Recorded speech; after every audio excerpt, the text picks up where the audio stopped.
ज़्यादा धूप आ रही है।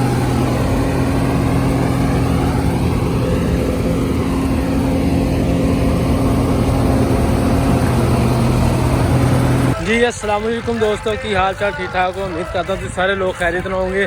तुसीं देख रहे हो मेरा यूट्यूब चैनल हाफिज़ अबकर व्लॉग। तो अज का व्लॉग बड़ा ही माशाल्लाह मज़ेदार है, क्योंकि हर जगह से थ्रैशर वगैरह लगी हुई है। तो माशाल्लाह एक थ्रैशर साढ़े पिछे लगी हुई है, एक और लगी है।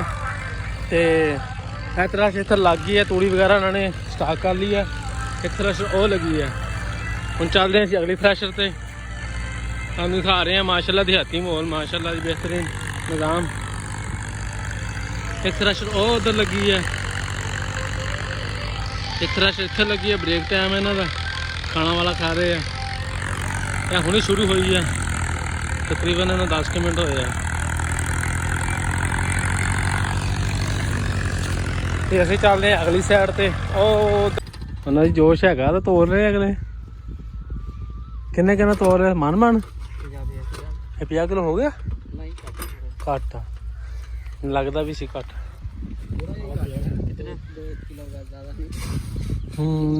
गट्टू बड़े है ना। 3-3 4-4 थ्रैशर लगी हुई एको जगह से, तुम देख सकते हो। एक थ्रैशर और लगी हुई है, एक थ्रैशर और लगी है, एक थ्रैशर और लगी है।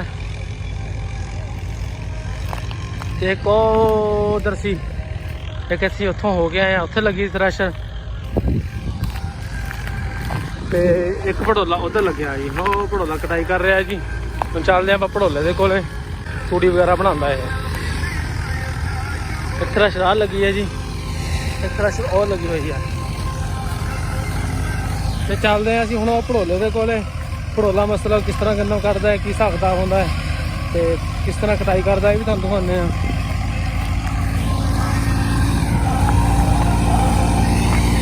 लो जी माशाल्लाह 2 थ्रैशर इत्थे लगे हुए हैं।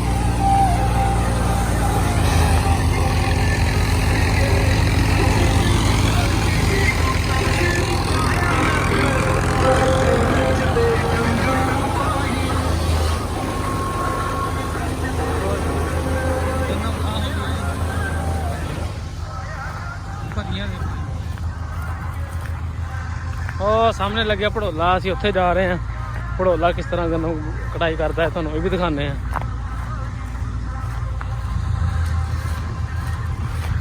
ਮੈਂ ਫਾਈਨਲੀ ਅਸੀਂ ਆ ਗਏ ਹਾਂ ਭੜੋਲੇ ਦੇ ਕੋਲੇ। ਤੇ ਭੜੋਲਾ ਕਿਸ ਤਰ੍ਹਾਂ ਗੰਨਾ ਕੱਢਦਾ ਹੈ, ਕੀ ਤੂੜੀ ਵਗੈਰਾ ਕਿਸ ਤਰ੍ਹਾਂ ਬਣਾਉਂਦਾ ਹੈ ਤੁਹਾਨੂੰ ਦਿਖਾਉਂਦੇ ਹਾਂ। ਤੇ ਜੁੜੇ ਰਹੋ ਸਾਡੀ ਵੀਡੀਓ ਦੇ ਨਾਲ। ਲਓ ਜੀ ਭੜੋਲਾ ਆ ਗਿਆ ਜੀ।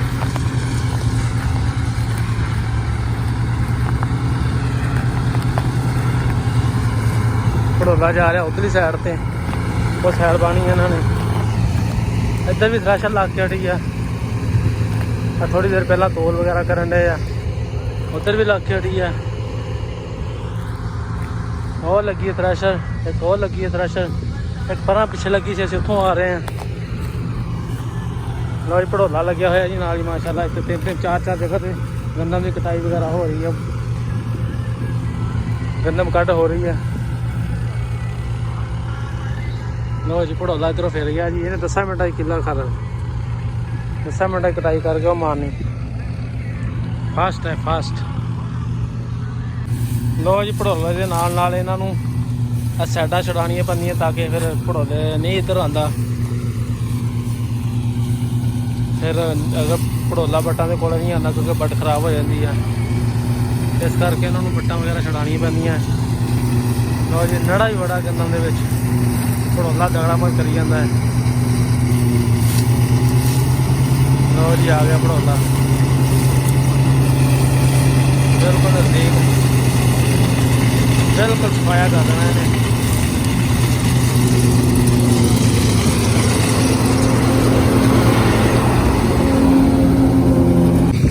तो ये देख सकते हो भड़ोला माशाल्लाह कटाई कर रहे हैं। मेरे पीछे बैक साइड से भड़ोला वगैरह आ रहे हैं जी।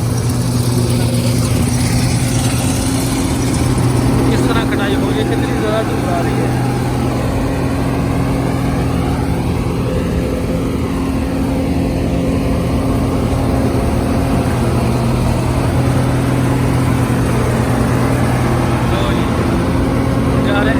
ਵਾਸਤੇ।